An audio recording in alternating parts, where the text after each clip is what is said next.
Hi, how's it going? It's Jake Zivek here again. Um, it's Sunday the 24th of March, 2019.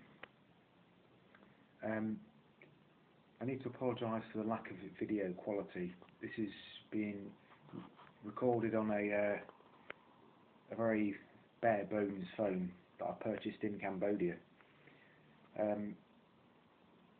As the months go on, I'm going to try and purchase some better equipment to make these videos a little bit better. But then again, I suppose it boils down to the content and the person presenting the videos. So if that's correct, I hope everything else falls into place. I'd just like to offer a debrief about my experiences in Cambodia. Now, I arrived there in Phnom Penh, the capital. $200, that's all I had. I had no savings whatsoever. $200.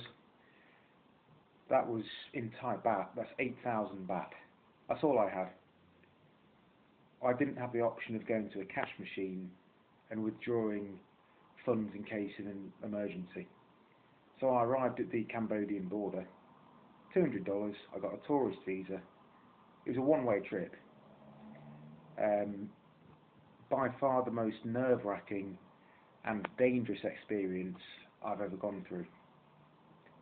Because at least in Thailand, that was a pre-planned trip. I went there in order to teach. I was with a company that provided the visas for me. It was an English company as well, so all the managers were British and it felt like you were at home. When I crossed the border on that bus, I had no ports of call in Phnom Penh. I knew nobody. Before I got there though, I'd applied for a tutoring job in Phnom Penh. I received an email back the same day.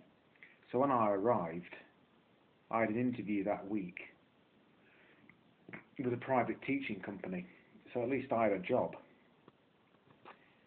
But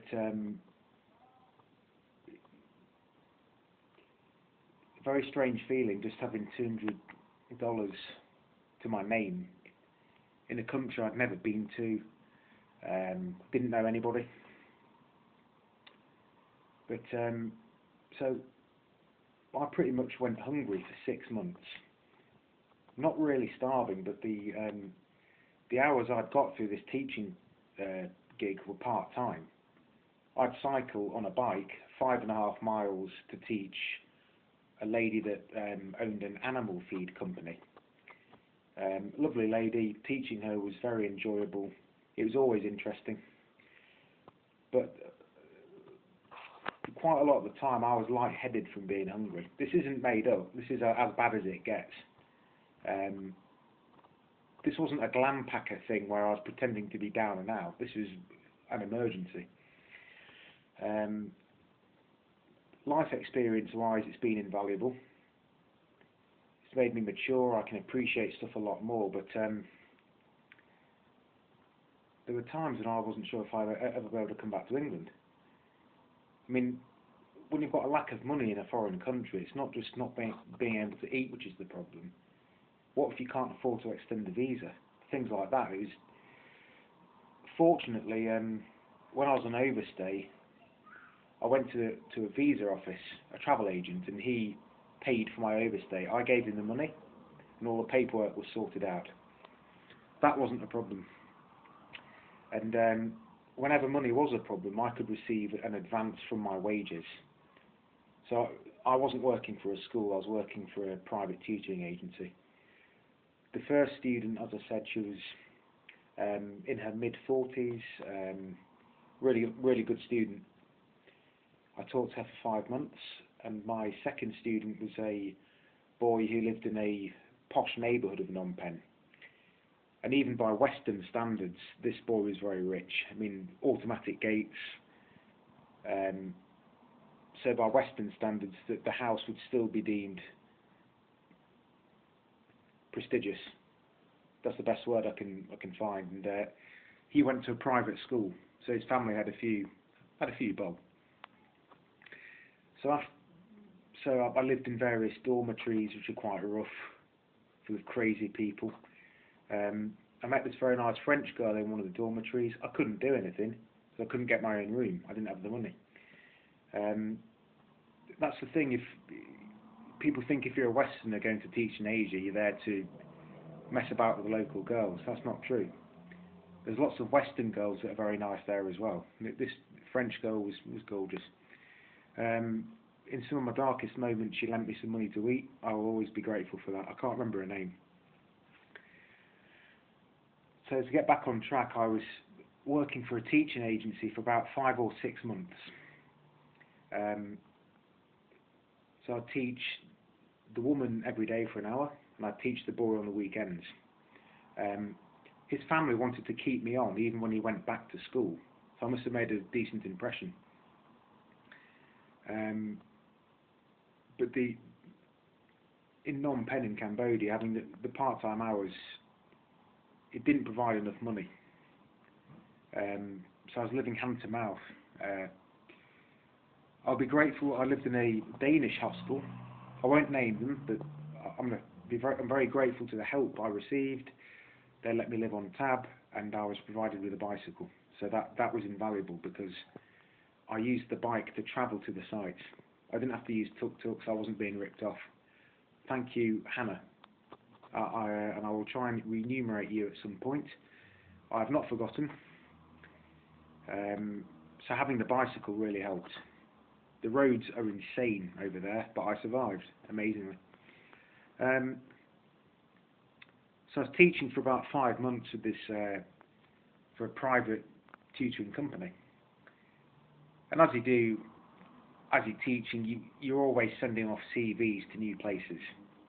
Because in my mind, I don't like money to be everything, but it makes the world go around, doesn't it? So, I was having interviews, sending off resumes to new schools, and I think it may have been an afternoon. I'd woken up from a nap and received an email from a prestigious business school saying we'd like you to work on our 3-week intensive course. And I thought it would be a run-of-the-mill interview and the formalities. I probably wouldn't get it.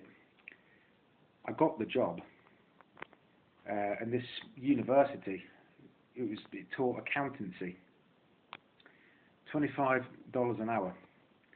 So each week I was bringing in $900. And I thought, well, the first thing I should do is buy a plane ticket home. Decision was it was pragmatic. I didn't really want to come back, but I wanted to see my family over Christmas. And it just provides a safety net. Of course, I could have stayed there indefinitely teaching English, but I thought you sometimes need a pit stop. No matter how boring, you need to have a pit stop. So I taught at this business school for 3 weeks. The reason I taught for 3 weeks was this was an intensive course designed to build up the level. I've already covered this, to develop the level of the new entries. Amazing school, Casey, very good dean. I think you produced a great business there, and I'd love to work there again in the future if I can.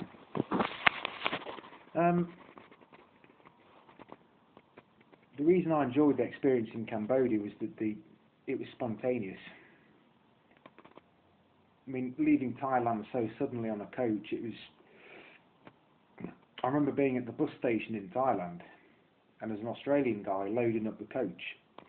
And he said to me, "Are you going to Cambodia?" And he looked, in his eyes, he looked apprehensive. He said, "What, are you going on this mad trip too?" And I had no idea what I was going to experience there. I'd no money, I had no savings, and it was got pretty crazy. The people, amazing.